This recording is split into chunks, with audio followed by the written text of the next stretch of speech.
Hello दोस्तों, आपका स्वागत है हिंदी एजुकेशन वर्ल्ड में। और आज के ट्यूटोरियल में हम कवर करेंगे कि जो हमारे डीएसएलआर होते हैं और मिररलेस कैमरे होते हैं उनमें क्या डिफरेंस होता है। ठीक है, तो आइए हम शुरू करते हैं। जैसा कि आप हमारे पहले स्लाइड शो में देख रहे हैं, दो इमेजेस है, एक डीएसएलआर की इमेज है और दूसरी है मिररलेस कैमरे की इमेज है।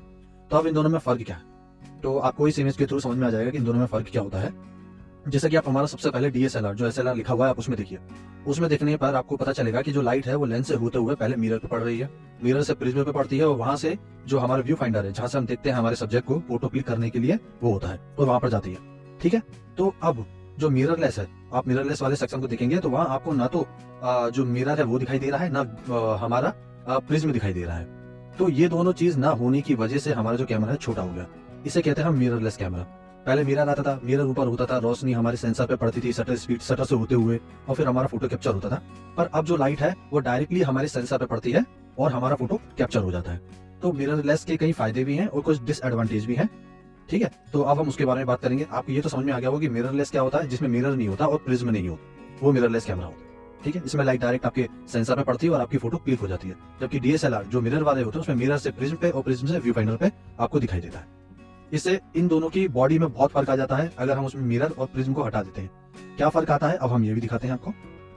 जैसा कि आप हमारे अगले स्लाइड शो में देख रहे हैं कि डीएसएलआर कैमरा है और एक मिररलेस कैमरा है, तो आप देख रहे होंगे इन दोनों के साइज में कितना डिफरेंस है। तो हमारे मिरर और प्रिज्म के ना होने से हमारे जो कैमरे हैं वो छोटे हो गए काफी, मतलब हम इसे कहीं पर भी अच्छे से कैरी कर सकते हैं। अब हमें इतना भारी हैवी कैमरा लेके कहीं जाने की जरूरत नहीं है। ठीक, तो जैसे कि आप यहाँ पर भी देख रहे हैं, नीचे फोटो है जहाँ पर जो लाइट है वो मिरर से होते हुए प्रिज्म में पड़ती है और फिर हमें दिखाई देती है, और दूसरे में मिररलेस कैमरा है जिसमें मिरर नहीं है, डायरेक्ट लाइट हमारे सेंसर पे पड़ती है। इससे क्वालिटी पे कोई फर्क नहीं पड़ता, इमेज की ना वीडियो की, किसी भी क्वालिटी पे कोई फर्क नहीं पड़ता। बस ये न्यू टेक्नोलॉजी है, अब जो आई है न्यू टेक्नोलॉजी है। ठीक है, जैसा कि आप हमारे अगले स्लाइड शो में देख रहे हैं, डीएसएलआर कैमरे की जो बॉडी है वो कितनी बड़ी है और जो मिररलेस कैमरा है उसकी बॉडी कितनी छोटी है। तो सबसे पहला एडवांटेज कि हम इतने छोटे कैमरे को कहीं पर भी आसानी से कैरी कर सकते हैं। ठीक, जो हमारा दूसरा बेनिफिट है हमारे इस कैमरे का कि बहुत हल्का होता है। जो हमारे डीएसएलआर कैमरा है वो बहुत हैवी होता है और जो मिररलेस कैमरा है वो बहुत हल्का होता है, क्योंकि वो छोटा हो गया है, उसमें मिरर और प्रिज्म नहीं है। इसलिए जो अगली बात है वो ये है इसमें कि हमारे मिररलेस कैमरे जो है फिल्म मेकिंग के लिए काफी अच्छे होते हैं। वो कहा जाता है कि जो इसके रिजल्ट होते हैं मूवीज वगैरह बनाने के, वीडियो रिकॉर्डिंग के, वो डीएसएलआर से अच्छे होते हैं। ठीक, इसमें हमें देखने के लिए, जो हमारा डीएसएलआर था उसमें देखने के लिए जो है हमारा ऑप्टिकल व्यू फाइंडर होता था, लेकिन जो हमारे मिररलेस कैमरे हैं उनमें देखने के लिए या तो ईवीएफ होता है, इलेक्ट्रॉनिक व्यू फाइंडर होता है, व्यू फाइंडर होता है सॉरी, या फिर अगर ये नहीं होता है तो पीछे जो हमारे स्क्रीन है उस पर हमें डायरेक्टली हमारा सब्जेक्ट दिखाई देता है जिसे हम कैप्चर करते हैं। ओके, अगर आपको इसमें इलेक्ट्रिक व्यू फाइंडर नहीं मिलता है तो आप डायरेक्ट उसकी स्क्रीन पे उस सब्जेक्ट को जो आप कैमरे के सामने खड़ा है उसे आप देख सकते हैं। जो इसका और अच्छा बेनिफिट है, जो मिररलेस कैमरे हैं इनमें एक नई टेक्नोलॉजी आ गई है मिरर और प्रिज्म के हटने से, कि इसका जो सेंसर है वो अब कुछ एक्सेस तक मूव कर सकता है। आपने अक्सर देखा होगा कि जब हम हाथ में रख के फोटो खींचते हैं तो हमारा हाथ शेक होता है, तो फोटो ब्लर हो जाती है या कुछ भी हो जाता है। लेकिन मिररलेस कैमरे के होने की वजह से उसमें खाली सेंसर होता है, सेंसर और शटर होता है। तो अब हम आसानी से उसके अंदर वो मैकेनिज्म लगा सकते हैं कि अगर हमारा हाथ शेक हो रहा है तो वो सेंसर उसी जगह पे स्टेबल है, वो स्टेबलाइजर का काम करे। पहले तो डीएसएलआर में हमारे लेंस में स्टेबलाइजर आता था, जिससे हमारा जो शेकी फोटो आ रहा है, कोई वीडियो बना रहा है वो शेक कर रहा है तो वो उसको कम कर देता था। लेकिन मिररलेस कैमरे से ये बेनिफिट हो गया है कि उसके जो सेंसर है उसी में ही हमारा जो है स्टेबलाइजर इनबिल्ट आता है। जैसा कि आप इस इमेज में देख रहे हैं कि वो वाई एक्सेस और एक्स एक्सेस की तरफ मूव कर सकता है। ठीक है, और जो रोल है अगर इस तरीके से शेक हो रहा है तो उसमें भी वो उसको जो है हमारे वीडियो को है वो शेक ही नहीं होने देगा।